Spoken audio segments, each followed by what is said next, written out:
మరి రేవంత్ రెడ్డికే దిక్కు లేకపోతే మీ కడియం శ్రీహరి ఉంటాడా నేను అడుగుతాను. ఆయన పరిస్థితి ఏంటి అసలు? కడియం శ్రీహరి ఇలా పెద్ద పెద్ద మాటలు మాట్లాడతాడు. అది చూస్తే అప్పుడప్పుడు గమ్మగా అనిపిస్తుంది. అది సామెతను శకునం చెప్పే తల్లి కుడికిలో ఉంటుంది. అరే అసలు తెల్లారులేస్తే నీతులు మాట్లాడతాడు.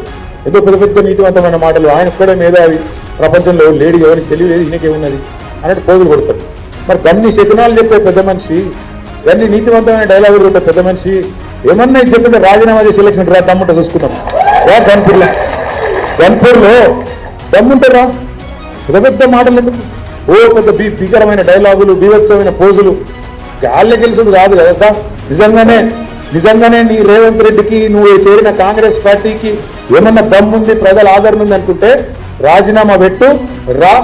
ఒక్క కడియం శ్రీయనే కాదు, 10 మంది వాళ్ళు ఏమనుకుంటారో నాకు తెలియదు కానీ తప్పించుకోజాలరు. సుప్రీంకోర్టులో కొట్లాడుతున్నాం, తప్పకుండా న్యాయం జరుగుతుంది. 10 ఎలక్షన్లు కూడా ఉప ఎన్నికలు వస్తాయి. బరాబర్ గిరిగీసి కొట్లాడాలి.